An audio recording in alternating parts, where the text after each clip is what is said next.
యోబు అట్లే భయపడుకుంటూ కూర్చున్నాడు. నా పిల్లలకి ఏమవుతుందో, నా మందలకి ఏమవుతుందో, నా ఆస్తికి ఏమవుతుందో, నా డబ్బుకి ఏమవుతుందో, నా బంగారానికి ఏమవుతుందో అని చెప్పి భయపడుకుంటూ కూర్చున్నాడు. ఆయన భయపడినట్లే జరిగింది. యోబు గ్రంథాన్ని చదవండి. చాలాసార్లు యోబు గ్రంథంలో ఒక మాట తీసుకుంటారు అందరు కూడా. ఏమంటారంటే యెహోవా ఇచ్చెను, యెహోవా తీసుకుని పోయిన. ఈ మాటని ఎక్కువ గమనిస్తారు.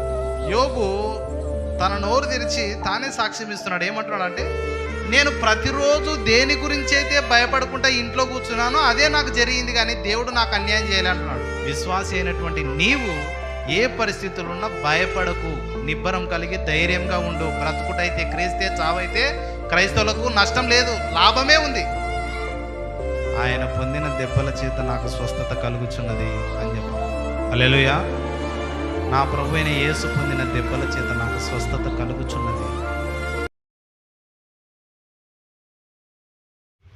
దేవునికి స్తోత్రం. ప్రియ దేవుని బిడ్డలారా, ఈ సమయంలో కొద్ది నిమిషాలు మన దేవుని యొక్క వాక్యాన్ని చదువుకొని ధ్యానించుకొని ప్రార్థన చేసుకుందాం. వాక్యం చెప్పేటప్పుడు శ్రద్ధగా వినాలా.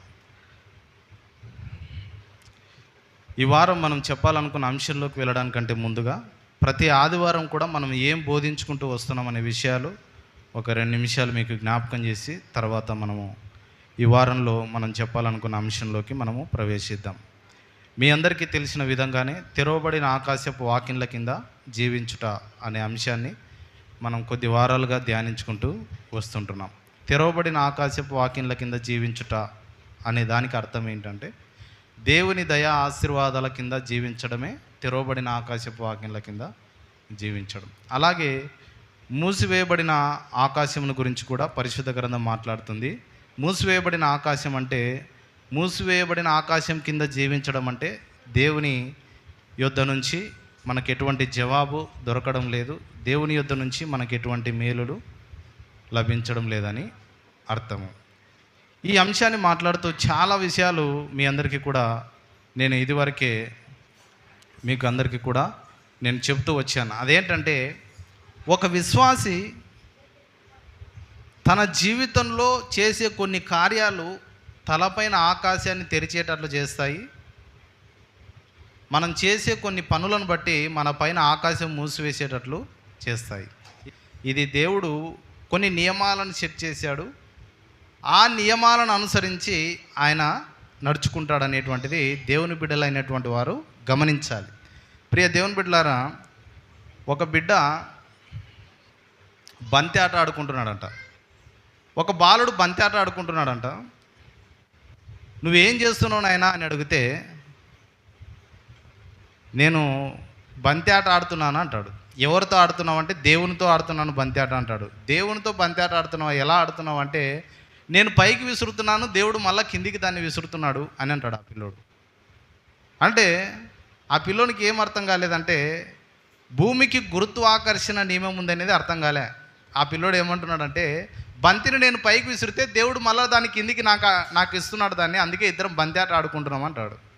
చాలాసార్లు విశ్వాసులు, దేవుని నమ్మిన బిడ్డలు దేవుడు పెట్టిన నియమాలను, దేవుని సూత్రాలను ఎరగకుండా వారు జీవించుట ద్వారా ఆ నియమమే వారిని అణిచివేస్తుంది. కానీ దేవునిలో ఏ పొరపాటు లేదు, దేవునిలో ఏ తప్పు కూడా లేదనేటువంటిది మనకు అర్థమవుతుంది. దేవుని బిడ్డలందరూ కూడా దేవుని దయ ఆశీర్వాదాల కింద బ్రతకాలని దేవుడు కోరుకుంటున్నాడు. హల్లెలూయా. అయితే వాటిని తెరిచే విషయాలను గమనించాలా. అంటే మన తలపైన ఆకాశాన్ని ఎవరు మూసివేస్తున్నారంటే మనమే మూసివేసుకుంటున్నాం. కొన్నిసార్లు మన తల మీద ఆకాశం తెరవడానికి మనం ఏం చేయాలంటే మనమే కొన్ని కార్యాలు చేయాల్సి ఉంది. తర్వాత అనేక విషయాలు మనం గమనించుకుంటూ వచ్చాం. అదేంటంటే, దశమ భాగం కూడా దేవునికి ఇవ్వడం అనేటువంటిది మొదటి మెట్టు. అదేంటంటే, దేవుడే మలాకి గ్రంథం 3వ అధ్యాయంలో సెలవిచ్చాడు. మీ దశమ భాగము, మీ ప్రథమ ఫలములు నా మందిరంలో ఆహారముడున్నట్లు మీరు తీసుకొని రండి, అప్పుడు నేను ఆకాశపు వాకిళ్ళు తెరిచేదను అని దేవుడు అంటున్నాడు. అయితే దాని విషయంలో చాలామంది తప్పిపోతున్నారని చెప్పి దేవుని యొక్క వాక్యం సెలవిస్తుంది.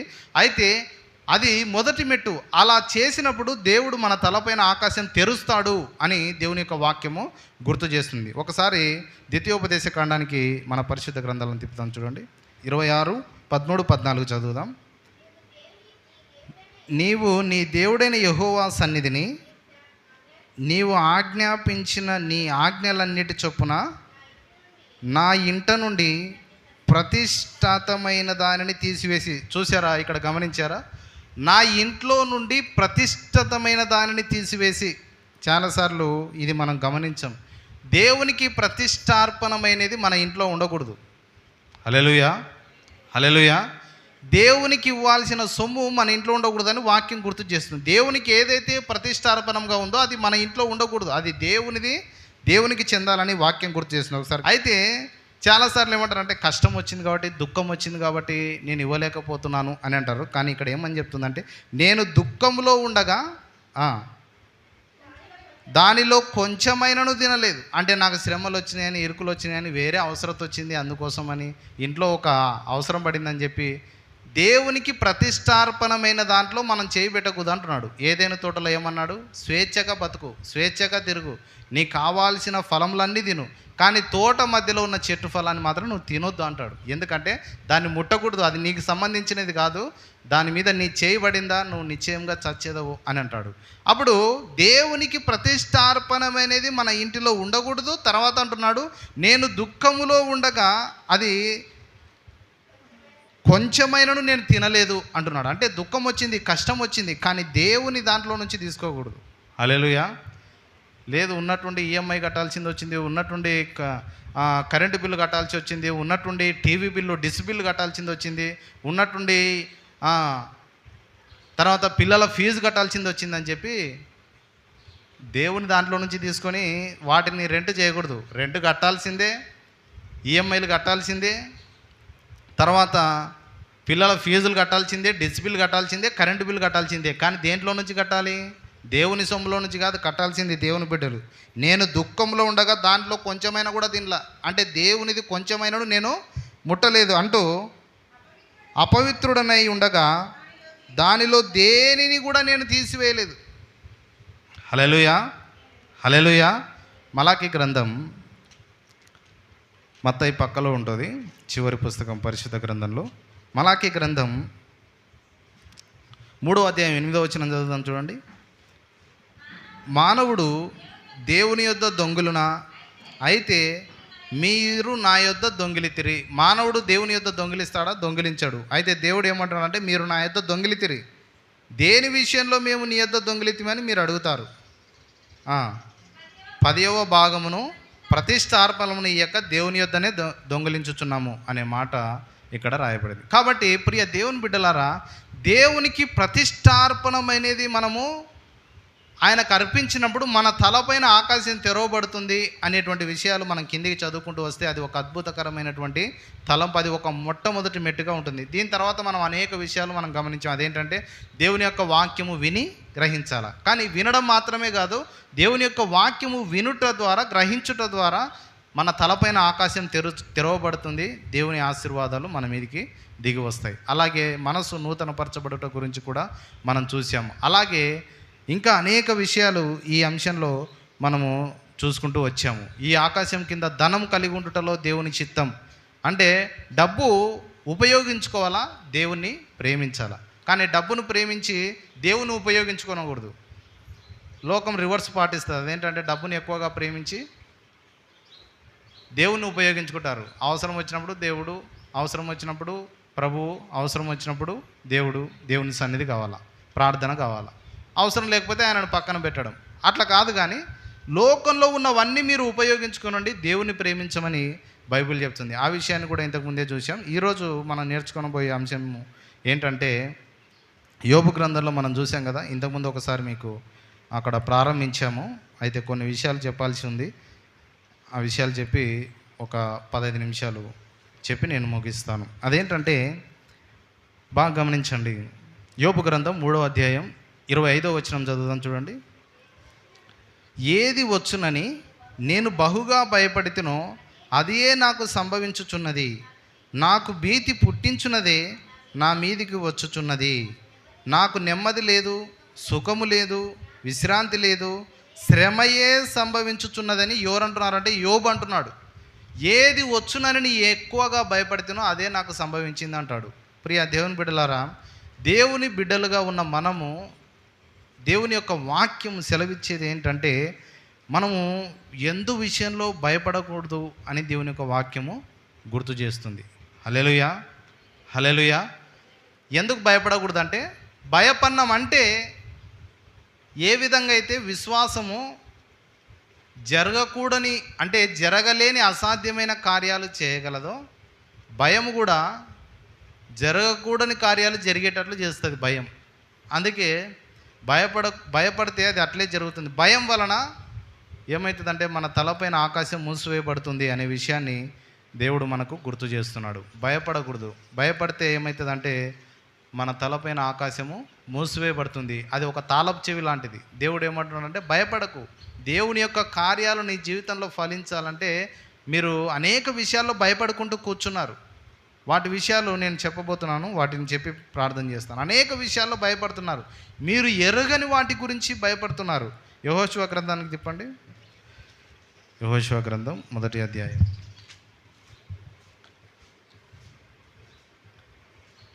7వ వచనం నుంచి చదువుతాం చూడండి. అయితే నీవు నిబ్బరం కలిగి జాగ్రత్త పడి బహు ధైర్యముగా నుండి నా సేవకుడైన మోసే నీకు ఆజ్ఞాపించిన ధర్మశాస్త్రం అంతటి చొప్పున చేయవలెను. నీవు నడుచు ప్రతి మార్గమున చక్కగా ప్రవర్తించున్నట్లు నీవు దాని నుండి కుడికి కానీ ఎడమకు కానీ తొలగకూడదు. జాగ్రత్తగా గమనించండి. యెహోషువ భయపడుతున్నాడు. ఎందుకు భయపడుతున్నాడు అంటే మోసే చనిపోయినాడు. మోసే ఎవరండి? ఇశ్రాయేలీయుల జనాంగాన్ని ఐగుప్తు బానిసత్వంలో నుంచి విడిపించి కానాను దేశానికి అరణ్య మార్గంలో వారిని నడిపించుకుంటూ తీసుకొని వచ్చాడు. అయితే ఈ అరణ్యంలోనే మోసే చనిపోయినాడు. మోసేకు దగ్గర ఉండి మోసేకు సేవ చేస్తూ మోసే మాట వింటూ మోసే పక్కలే ఉండి దేవుడు ఎన్ని అద్భుతాలు చేశాడో చూసినటువంటి వ్యక్తి యెహోషువ. ఇప్పుడు మోసే తర్వాత మోసే చనిపోయాడు. ఇప్పుడు ఆ పదవి చేపట్టాలి కదా ఎవరో ఒకరు. ఆ పదవి ఎవరు చేపట్టాలా? మోసే చనిపోయినాడు. 2009లో ముఖ్యమంత్రి రాజశేఖర రెడ్డి గారు చనిపోతే వెంటనే ఆ పదవి ఎవరో ఒకరు చేపట్టాల్సి ఉంటుంది. ఎందుకంటే అది ముఖ్యం, అవసరం. పదవి చేపట్టకపోతే జనాలు చెదిరిపోతారు. ఒక వారం పాస్టర్ రాలేదనుకో, ఎందుకు రాలేనో పాస్టర్ చెదిరిపోరా. మాకెందుకు సార్, నువ్వు వస్తేమి మాకు రాకపోతే ఏమి అన్నీకి ఉండదు. ఒక ఆదివారం రాకుండా ఆరాధనే జరగలే, పాస్టర్ ఎవరు రాలే, నేను రాలే, ఎవరిని కూడా ఇక్కడ వచ్చి మీకు వాక్యం చెప్పలే అనుకో, ఆ లోటు అప్పుడు తెలుస్తుంది. నిజమైన విశ్వాసం ఈరోజు దేవుని సన్నిధి మాకు జరగలే, వాక్యం వినపడలే, దేవుణ్ణి ఆరాధించాలి అని చెప్పి నీ హృదయంలో తృప్తి ఉండదు. ఎందుకంటే అది జరగవలసిన కార్యం జరిగితేనే అక్కడ ఆనందం అనేది, తృప్తి అనేటువంటిది కలుగుతుంది. అప్పుడు ఆ స్థానం ఎవరో ఒకరు తీసుకోవాలి కదా. మోసే స్థానం తీసుకోవాలంటే యెహోషువకు భయం అవుతుంది. యెహోషువకి భయం అవుతుంది. మొదటగా ఎరుగని వాటి గురించి భయపడుతున్నాడు. ఇదేంటంటే ఇంతవరకు మోసేను చూశాడు. ఈ జనాలు మామూలు జనాలు కాదు, వీళ్ళు అంటే రాళ్ళు తీసుకొని కానీ కొడతారు కానీ దేవుని మాట వినమంటారు. వీళ్ళు ఇశ్రాయేలీయులు ఎవరు? ఇశ్రాయేలీయులు పెద్ద ఉదాహరణ మనకు బైబిల్లో. ఎటువంటి వాళ్ళంటే ఆహారం లేకపోయినా మోసేను గునుగుతారు, నీళ్ళు లేకపోయినా మోసేను సనుగుతారు. మాకు అరణ్యంలో చావడానికి తీసుకొచ్చావా అని చెప్పి మోసేను సనుగుతారు. ఒక్కోసారి రాళ్ళు తీసుకోవడం కొట్టడానికి కూడా సిద్ధపడినారు మోసేని. ఎందుకంటే ఐగుప్తు దేశంలో సమాధులు లేవని ఎడారిలో చచ్చిపోవడానికి మమ్మల్ని తీసుకొచ్చావా అని చెప్పి వాళ్ళు సనిగారు. ఇవన్నీ కూడా ఎవరు చూసినారంటే యెహోషువ చూసినాడు. ఇప్పుడు ఉన్నటువంటి మోసే అరణ్యంలో చనిపోయినాడు. ఇప్పుడు యెహోషువ అధికారం చేపట్టాలా భయం అవుతుంది. ఇటువంటి జనాలను నడిపిస్తే నేనేమన్నా వీళ్ళని కంటినా, వీళ్ళని పెంచి తినా, పోషించి తినా అని మోసేనే అన్నాడు. కాబట్టి యెహోషువకు భయం కలుగుతుంది. ఏం చేయాలో అర్థం కాలే. ఈ జనాలను ఎట్లా నడిపించాలో, వీళ్ళు విననోళ్ళని జనాలు ఎంత చెప్పినా వినరు, ఎంత చెప్పినా వాళ్ళు దేవుని యొక్క ఆజ్ఞలను గైకొనరు. ఇటువంటి జనాలను నేను ఎట్లా నడిపించాలా, ఎట్లా దేవుని చిత్తాన్ని నెరవేర్చాలని చెప్పి భయంతో ఉన్నాడు. భయంతో ఉంటే ఆ భయంలో దేవుని యొక్క వాక్యం ఏం చెప్తుంది చూడండి. 1వ అధ్యాయం 7వ వచనం చదవండి. అయితే నీవు నిబ్బరం కలిగి జాగ్రత్త పడి బహుధైర్యముగా నుండి నా సేవకుడైన మోసే నీకు ఆజ్ఞాపించిన ధర్మశాస్త్రం అంతటి చొప్పున చేయవలెను. నీవు నడుచు ప్రతి మార్గమును చక్కగా ప్రవర్తించున్నట్లు నీవు దాని నుండి కుడికి కానీ ఎడమకు కానీ తొలగకూడదు. దేవుడు అంటున్నాడు, భయపడకుము, నిబ్బరం కలిగి ధైర్యంగా నుండుము. నా ధర్మశాస్త్రాన్ని నువ్వు చదువు, దాని ఆజ్ఞలను జాగ్రత్తగా గైకొను, చక్కగా ప్రవర్తించు, ప్రతి మార్గంలో చక్కగా ప్రవర్తించు, దాని నుండి కుడికి కానీ ఎడమకు కానీ తొలగిపోకు నువ్వు అని అంటున్నాడు. హల్లెలూయా. ఇప్పుడు 8వ వచనం చదవండి. ఈ ధర్మశాస్త్రమును నీవు బోధింపక, ఈ ధర్మశాస్త్ర గ్రంథమును నీవు బోధింపక తప్పిపోకూడదు. దానిలో వ్రాయబడిన వాటన్నిటి ప్రకారము చేయుటకు నీవు జాగ్రత్త పడునట్లు దీవారాత్రము దానిని ధ్యానించిన ఎడల నీ మార్గము వర్ధిల్ల చేసుకొని చక్కగా ప్రవర్తించేదవు. చూసావా, నీ మార్గములను ఎప్పుడు వర్ధిల్లింపజేసుకుంటావు అనే వాక్యంను మీరు జాగ్రత్తగా గమనించండి. ధైర్యముగా ఉండి యెహోవా ధర్మశాస్త్రమును బోధించుటలో తప్పిపోకుండా, దాన్ని ధ్యానించుటలో తప్పిపోకుండా దీవారాత్రము దానిని ధ్యానించినడలా నీ మార్గములను వర్ధిల్ల చేసుకునేదవని, చక్కగా ప్రవర్తించేదవని దేవుని యొక్క వాక్యం సెలవిస్తుంది. ఇప్పుడు భయపడుతున్నప్పుడు ఏం చేయాలా? యెహోషువకు భయం అవుతుంది. అయితే యెహోషువకు ఏం చెప్తున్నాడు అంటే ధర్మశాస్త్రాన్ని ధ్యానించు అంటున్నాడు. హల్లెలూయా, హల్లెలూయా. కానీ భయపడితే చాలాసార్లు మనము దేవుని యొక్క వాక్యాన్ని చదువుతలేం, ప్రార్థన చేసుకుంటలేం. ప్రియ దేవుని బిడ్డలారా, భయము కలిగిన ఏదైనా అవసరత వచ్చినా దేవుని పరిశుద్ధ గ్రంథాన్ని తీసి చదవాలా. లేకపోతే నీకు చదవడం రాకపోతే 1 గంట వాక్యం పెట్టుకొని వినాలా, వినుకుంటూ పని చేయాలా. హల్లెలూయా. వినుకుంటూ పని చేయాలా. దేవుని యొక్క వాక్యము, వంట చేసుకుంటున్నాం, వాక్యం ప్లే చేసి ఆడబెట్టు, వాక్యం వినుకుంటూ వంట చేసుకో. పనికి పోయినావు, వాక్యం పెట్టుకొని జోలో పెట్టుకొని, వాక్యం పెట్టుకొని దాన్ని ప్యాకెట్లో పెట్టుకొని వాక్యం వినుకుంటూ పని చేయాలి. అనేక విషయాలను గురించి దేవుడు నీతో మాట్లాడుతుంటాడు. అలా నువ్వు దేవుని యొక్క వాక్యమును ధ్యానించినప్పుడు నీ మార్గములు చక్కగా వర్ధిల్ల చేసుకుంటావు అని చెప్పి దేవుని యొక్క వాక్యము గుర్తు చేస్తుంది. కాబట్టి యెహోషువతో దేవుడు ఏమంటున్నాడంటే, నిబ్బరం కలిగి ధైర్యంగా ఉండి నా ధర్మశాస్త్రమును ధ్యానించి దాన్ని జాగ్రత్తగా గైకొన్నప్పుడు, దీవారాత్రములు దాన్ని ధ్యానించినప్పుడు నీ మార్గములు చక్కగా వర్ధిల్ల చేసుకుంటావు అని అంటున్నాడు. 9వ వచనం చదవండి. నేను నీకు ఆజ్ఞాపించి ఉన్నాను కదా, నిబ్బరం కలిగి ధైర్యంగా నుండుము, దిగులు పడకము, జడియకము, నీవు నడుచు మార్గం అంతటిలో నీ దేవుడైన యెహోవా నీకు తోడై ఉన్నాడు అని దేవుని యొక్క వాక్యము యెహోషువని ధైర్యపరుస్తుంది. కాబట్టి అంటే రేపు ఏం జరుగుతుందని ఈరోజే భయపడుకుంటూ కూర్చున్నాడు. దేవుని నమ్మిన బిడ్డలు అలా ఉండకూడదని దేవుడు కోరుకుంటున్నాడు. హల్లెలూయా. రేపు ఏం జరుగుతుందో, రేపు ఎలాంటి స్థితిలో ఉంటామో మనకి ఈరోజు తెలియదు. మనం నిన్నటి వారమే కానీ రేపటి వారం కాదు. రేపు ఏం జరుగుతుందని చెప్పి వేరే వాళ్ళకి అడిగిపోతారు కదా. రేపు ఏం జరుగుతుందో తెలుసుకోవడానికి ఎక్కడికి వెళ్ళాలా చెప్పండి? ఇంటి ముందర ఎవరో పోతుంటే వాళ్ళని పిలిచి అడగాలి కదా. రేపు ఏం జరుగుతుందో తెలుసుకోవాలా. ఎవరికైనా పెళ్ళి కాకపోతే పేరు చెప్పి పెళ్ళి కాకుండా చూడండి, పెళ్ళి జరుగుతుందో జరగదో. పెళ్ళైన వాళ్ళని తీసుకొచ్చి ఈయనకు పెళ్ళి కాలే అని చెప్పండి, ఈయనకు ఆల్రెడీ పెళ్ళి అయిందని చెప్తే వాడు నిజమైనడు. అప్పుడు పెళ్ళి కాని వాళ్ళని నిలబెట్టినా కూడా వాళ్ళు తొందరగా పెళ్ళి అవుతుంది నీకు అంటాడు. మళ్ళా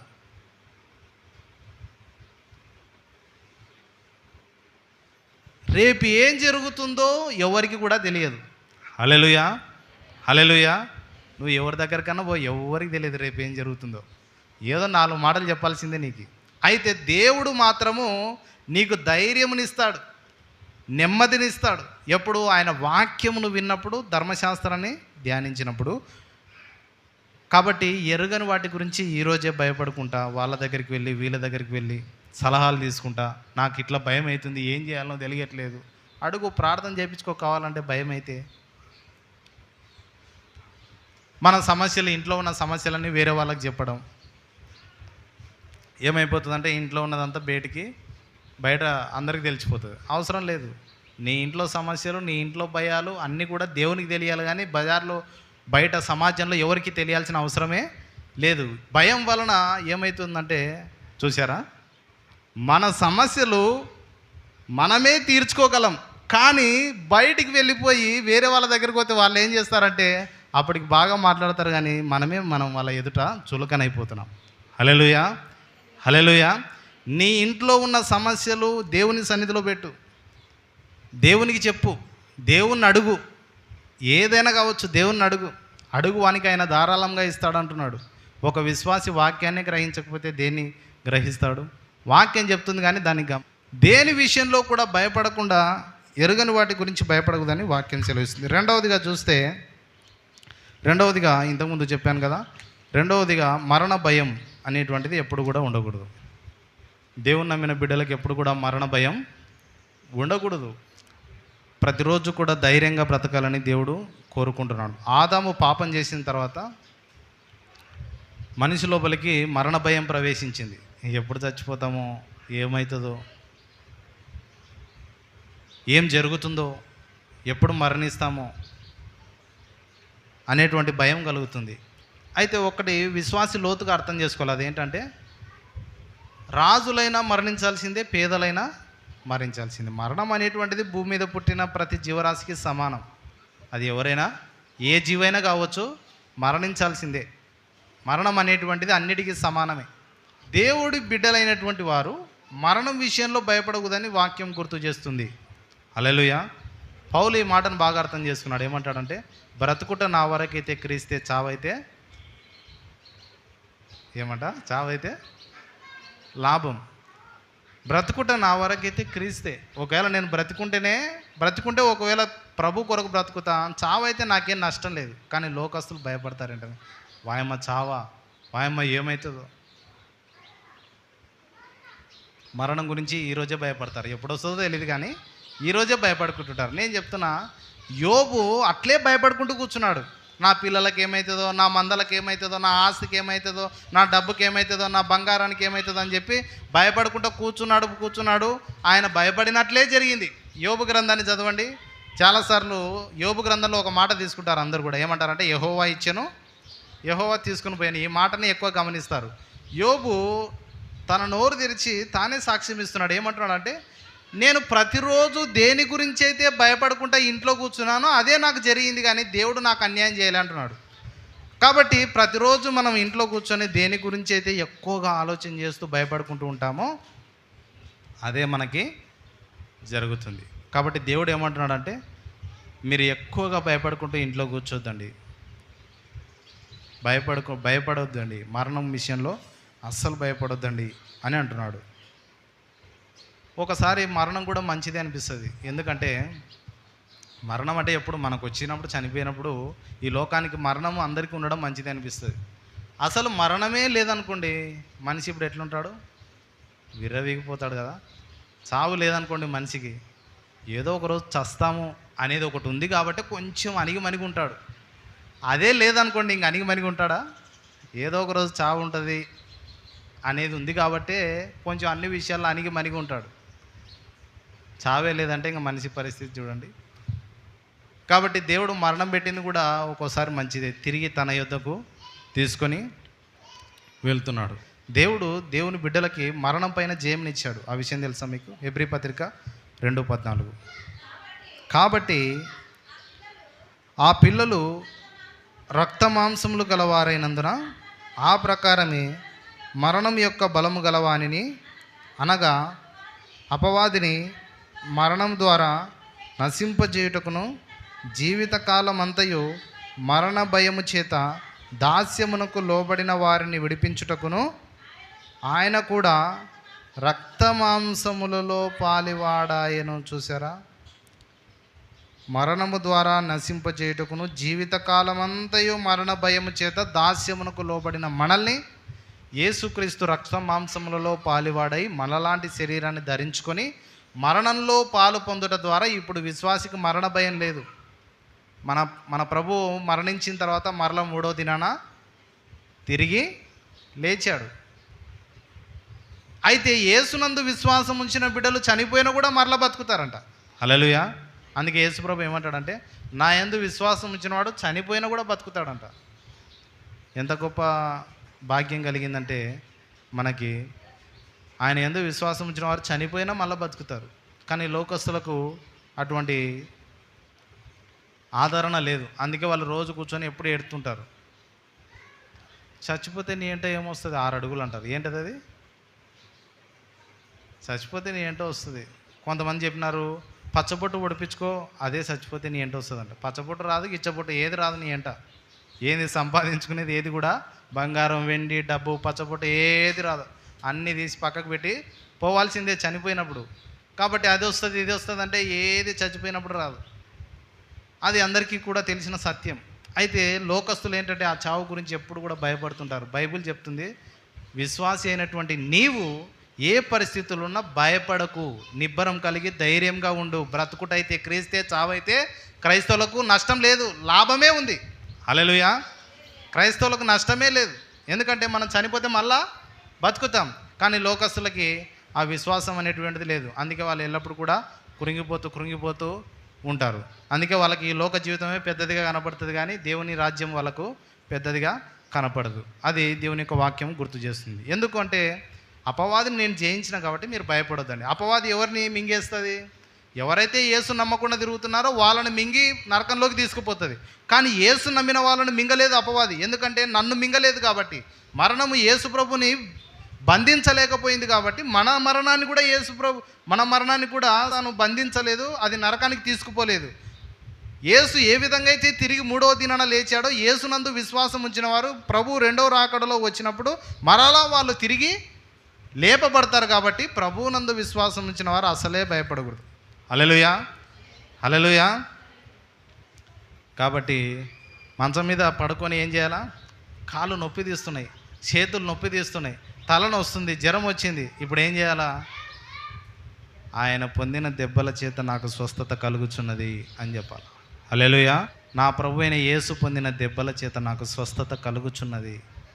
ఆ మాటలు గుర్తు చేసుకోవాలా. వాక్యం ఏం చెప్తుందో ఆ మాటలు గుర్తు చేసుకోవాలా అనేటువంటి విషయాన్ని మనం గమనించాలి. అలాగే హెబ్రీ పత్రిక 11:5 చదవండి. విశ్వాసమును బట్టి హనోకు మరణము చూడకుండానట్లు కొనిపోబడెను. అతడు కొనిపోబడక మునుపు దేవునికి ఇష్టుడై ఉండేనని సాక్ష్యం పొందాను. ఇక్కడ చూసారా? విశ్వాసమును బట్టి హనోకు మరణం చూడకుండానట్లు కొనిపోబడ్డాడు. మరణమే చూలే, ఉన్నట్టుండి కనబడతలేడు, ఇంకా దేవుడు తీసుకుపోయినాడు. అయితే అతడు కొనిపోబడక మునుపు దేవునికి ఇష్టుడై ఉన్నాడని సాక్ష్యం పొందాల. హల్లెలూయా. ఇంతవరకైతే హ్యాపీగా ఉంది. ఏంటి? చావు అయితే లాభమే, బ్రతుకుటైతే క్రీస్తు కొరకే అని అనేది మనము ఒప్పుకున్నాము. అయితే మనము కొనిపోబడక మునుపు దేవునికి ఇష్టలుగా ఉన్నామనే సాక్ష్యం మనం పొందాల. నోవాహు వలె కొనిపోబడక మునుపు అంటే చనిపోకముందే దేవునికి ఇష్టలుగా ఉన్నామని సాక్ష్యం పొందాలి మనం. హల్లెలూయా. నేను చేసే ప్రతిదీ దేవునికి ఇష్టమా కాదా అని చెప్పి దేవుడే నోటితో ఒప్పుకొని నాకు ఇష్టడు ఇతను, నాకు ఇష్టమైన కార్యాలు చేస్తున్నాడు, నాకు ఇష్టమైనవి చేస్తున్నాడు అని చెప్పి దేవుడు మన గురించి సాక్ష్యం ఇవ్వాలి. నోవాహు గురించి దేవుడు సాక్ష్యం ఇస్తున్నాడు. ఏంటంటే అతను కొనిపోబడక మునుపు దేవుని ఇష్టడుగా ఉన్నాడని సాక్ష్యం పొందినాడు. హల్లెలూయా. కాబట్టి దేవుని యొద్దకు మనం చేరే లోపు మనం ఏం చేయాలంటే ఆయనకి ఇష్టలుగా మనం చేసే ప్రతిదీ కూడా ఆయనకి ఇష్టంగా చేయాలి. ఆయనతో మనము సాక్ష్యం పొందాలని చెప్పి దేవుడు కోరుకుంటున్నాడు. అలాగే హెబ్రీ 13:5 ధనాపేక్ష లేని వారై మీకు కలిగిన వాటన్నిటిలో తృప్తి పొంది ఉండుడి. నిన్ను ఏమాత్రమును విడువను, నిన్ను ఎడబాయను అని ఆయనే చెప్పాను కదా. కాబట్టి ప్రభువు నాకు సహాయుడు, నేను భయపడను, నరమాత్రుడు నాకేమి చేయగలడని మంచి ధైర్యంతో చెప్పగలవారమై ఉన్నాము. తర్వాత 4వదిగా చూస్తే తృణీకరిస్తారేమో అని భయం. ఇది అంటే ఒక చోట ఎవరైనా పని చేస్తే యజమానులు తృణీకరిస్తారేమో అని భయం. అందంగా లేకపోతే పెళ్ళైతుందో లేదో నన్ను తృణీకరిస్తారేమో, ఎన్ని సంబంధాలు వచ్చిపోతున్నాయి కానీ నన్ను ఎవరు కూడా పట్టించుకోవట్లే, నాకు సంబంధాలే కుదరడంలే, ఇన్ని సంవత్సరాలైంది కానీ మా జీవితంలో గర్భఫలం లేదు, అందరూ తృణీకరిస్తున్నారు, చూడడానికి అందరికీ లోకు అయిపోయింది అని చెప్పి మనుషులు తృణీకరిస్తారేమో అనేది చూడకుండా, ప్రభువు నాకు సహాయుడు అంటే ఏ విషయంలో సహాయం చేస్తాడు? మనుషులు ఏ విషయంలో అయితే నిన్ను తృణీకరించారో అదే విషయంలో దేవుడు నీకు సహాయం చేస్తాడు. దేవుడు నీకు సహాయం చేయడానికి నువ్వు తృణీకరించబడ్డావు అనే విషయాన్ని గుర్తించాలి. తృణీకరించబడుతున్నావు అంటే దేవుని యొక్క సహాయం నీకే ఎక్కువ దొరుకుతుందని అర్థం. హల్లెలూయా. నువ్వు అసలు ఎవరు తృణీకరిస్తలేరు అనుకో, దేవుని మేలును నువ్వు చూడలేవు. ఎవరో ఒకరు తృణీకరిస్తున్నారంటేనే దేవుడు నీకు సహాయం చేసేది నువ్వు గుర్తుపడతావు. దేవుడు నీకు త్వరలో సహాయం చేయబోతున్నాడని అర్థం, ఎవరో నేను తృణీకరిస్తున్నారంటే. అప్పుడు తృణీకరిస్తారేమని మనము భయపడకూడదు. తర్వాత చివరిగా దరిద్రము, లేమిని బట్టి, పేదరికాన్ని బట్టి చాలామంది భయపడుతుంటారు కదా. ఇది కూడా నేను ఇంతకుముందే చెప్పాను. దరిద్రము, పేదరికం లేకపోతే లేమి గురించి భయం, అంటే మాకేమీ లేదని భయపడుతుంటారు. అందరికీ అన్నీ ఉన్నాయి కానీ మాకు ఏం లేవు. అందరికీ ఇల్లు ఉంది, మాకు ఇల్లు లేదు. మాకు కూడా సొంత ఇల్లు లేదులేండి, బాడీకే ఉన్నాం. అయితే ప్రార్థనలో మాత్రం ఖచ్చితంగా ఉంటుంది. అది ఏంటంటే, ఎవరెవరో మంచి ఇల్లు కట్టుకున్నారు ప్రభువా, మీ పిల్లలకి ఇల్లు ఇవ్వవా? ఖచ్చితంగా ఇస్తాడు. ఏదో ఒక రోజు తగిన సమయంలో ఆయన ఇచ్చే తీరుతాడు. ఏదైనా సరే ఆయనను అడగాలి. అయితే దరిద్రమును గురించి, లేమిని గురించి భయపడకూడదు అంటాడు. చాలాసార్లు ఈ దరిద్రమును గురించి, పేదరికాన్ని గురించి మనం ఎందుకు భయపడుతూ ఉంటామంటే,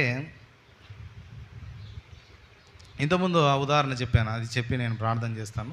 అదేంటంటే, ఒక తోటలోకి పోతే ఆ తోటలో మర్రి చెట్టు ఎండిపోయిందంట. నువ్వు ఎందుకు ఎండిపోయినావు అంటే, తాడి చెట్టు అంత ఎత్తు లేను కాబట్టి నేను ఎండిపోయినాని అది దిగులు చెందుకుంటుంది.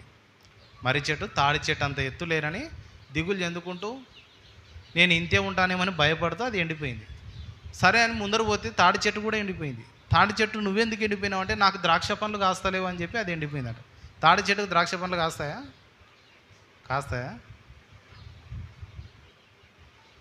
తాడి చెట్టుకు ద్రాక్ష పండ్లు కాయ, తాడి చెట్టుకు తాటికాయలే కాస్తాయి. కానీ తాడి చెట్టు ఏమని చింతించుకుంటూ కూర్చుంది, ఆడ ద్రాక్ష పండ్లు నాకు ద్రాక్ష పండ్లే కాస్తలేవు. కానీ కొంతమంది విశ్వాసులు ఎట్లున్నారంటే, అందరికీ అన్నీ ఉన్నాయి కానీ మాకేం లేవు. నేను చెప్తున్నాను, నీకు దేవుడు ఉన్నాడు. హల్లెలూయా. నీకు లేనివన్నీ కూడా ఇవ్వడానికి దేవుడు ఉన్నాడు. చింతించు కూర్చోవలసిన అవసరం లే. కాబట్టి ఈ తాడి చెట్టు చింతించుకుంటూ కూర్చొని ద్రాక్ష పండ్లు కాయలే. నువ్వు చచ్చినంత కాలం ద్రాక్ష పండ్లు కాయవు దానికి. హల్లెలూయా.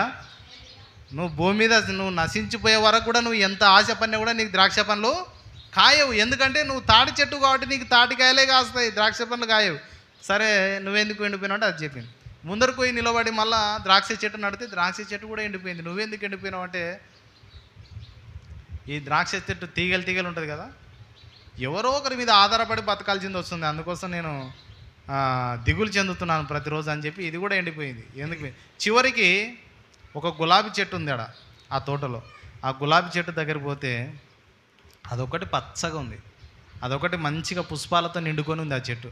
నువ్వెందుకు ఎండిపోలేదు అని ఆ గులాబీ చెట్టుని అడిగితే, నువ్వెందుకు ఎండిపోలేదు గులాబీ, మర్రి చెట్టు ఎండిపోయింది, తాడి చెట్టు ఎండిపోయింది, ద్రాక్ష చెట్టు, అన్ని చెట్లన్నీ ఎండిపోయినాయి ఈ తోటలో, నువ్వు ఒక్కదానివే బాగా కనపడుతున్నావు, ఎందుకు నువ్వు ఎండిపోలేదంటే, ఈ చెట్టు ఏమని తెలుసా? గులాబీ చెట్టు.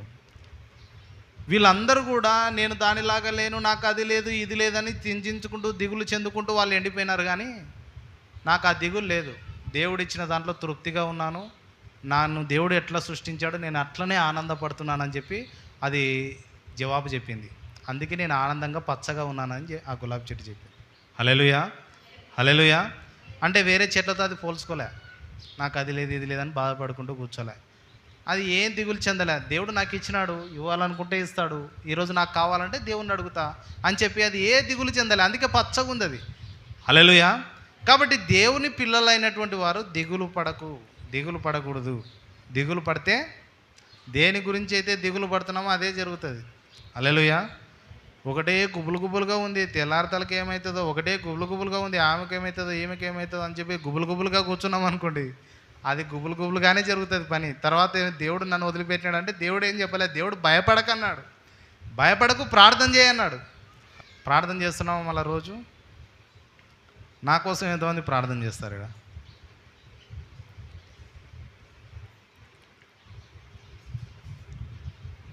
ఖచ్చితంగా ప్రార్థన చేయాలి, నా కోసం, నా పిల్లల కోసం, మీరు ప్రార్థన చేయాలా, అది మీ బాధ్యత. మీ ప్రార్థనలో మీకోసమే అడగదు, మా సంఘం కోసం, మా సేవకుడి కోసం అని మీరు ప్రార్థనలు జ్ఞాపకం చేసుకున్నప్పుడు అది మీకు ఎంత ఆశీర్వాదం. అలాగే నేను మీ కొరకు ఎప్పుడు కూడా ప్రార్థన చేస్తుంటాను. సంఘంలో ఏమైనా అవసరతలు, అక్రతలు, ఎవరైనా బిడ్డలు అనారోగ్యంలో ఉన్నారేమని పాస్టమ్మ నేను ప్రతిరోజు జ్ఞాపకం చేసుకుంటాం. ఎవరైనా సంఘంలో బిడ్డలు ఇబ్బంది పడుతున్నారేమో, అనారోగ్యంలో ఉన్నారేమో, బిడ్డల్ని స్వస్థపరచుదేవా. కానీ మీకు తెలియదు, అది మేము అక్కడ ఉంటాం. అయితే అందరి కొరకు కూడా ప్రార్థన చేయాల్సిన బాధ్యత మా మీద ఉంది. అలాగే మా కోసం కూడా ప్రార్థన చేయాల్సిన బాధ్యత మీ మీద ఉంది. కాబట్టి దిగులు పడకూడదు. ఏం చేయాలా? ప్రార్థన చేయాలా. ప్రార్థన చేయాలా. ప్రార్థన ద్వారా ఈరోజు జరగకపోవచ్చు, 2 రోజుల్లో జరుగుతుంది. ఇంట్లో సమాధానం లేదా? ప్రార్థన చేయి. వివాహ జీవితంలో సమాధానం లేదా? ప్రార్థన చేయి. వాక్యం విను, బుక్కులు చదువు, వాక్యం చదువు. దేవుని సన్నిధికి, వాక్యానికి అనుకూలమైన ప్రసంగాలు జరుగుతున్నాయి. నీకు నచ్చిన సేవకుని వాక్యం ఆన్ చేయి, పెట్టు. వాక్యం వింటూనే ఉండు, శ్రద్ధగా విను. ఏం చెప్తున్నారో వాక్యం, దేవుడు ఏం మాట్లాడుతున్నాడో విను. మనుషులు మాట్లాడిండొచ్చు, కానీ వాక్యం మాత్రం దేవుంది. హల్లెలూయా, హల్లెలూయా. మనుషులు మాట్లాడిండొచ్చు, కానీ అక్కడ బయటకు వచ్చే వాక్యం మాత్రం అది దేవుంది. దాన్ని నువ్వు గ్రహించినప్పుడు, దాన్ని నువ్వు గైకొన్నప్పుడు నీ ఆశీర్వాదాలు ఎవరు కూడా ముయ్యలేరు. నువ్వు పేదరికంలో ఉంటే దేవుడు అంటున్నాడు, పెంట తిప్పలో ఉన్నా కూడా నేను నిన్ను లేవనెత్తుతాను అంటున్నాడు. పెంట కుప్పలో ఉన్నప్పుడు కూడా నేను నిన్ను లేవనెత్తుతాను అని దేవుడు అని అంటున్నాడు. చూసారా దేవుడు ఎంత అద్భుతకరుడు. ఆయన నీకు అన్ని విధాలుగా సహాయం చేయాలనుకుంటున్నాడు. అయితే భయపడకూడదు. మనం ఓడిపోతామేమో, జయించలేమేమో, ఇదే పరిస్థితిలో ఇట్లే ఉంటామేమని ఎప్పుడు కూడా భయపడకూడదు. దేవుని సన్నిధిలో సంతోషంగా, సమాధానకరంగా ప్రార్థన చేయాలా, వాక్యం వినాలా, దేవునిలో బలపడాలని దేవుని యొక్క వాక్యము గుర్తు చేస్తుంది. తలలోంచి కళ్ళు మూసుకుందాం, ప్రార్థన చేస్తున్నాం. స్తోత్రం.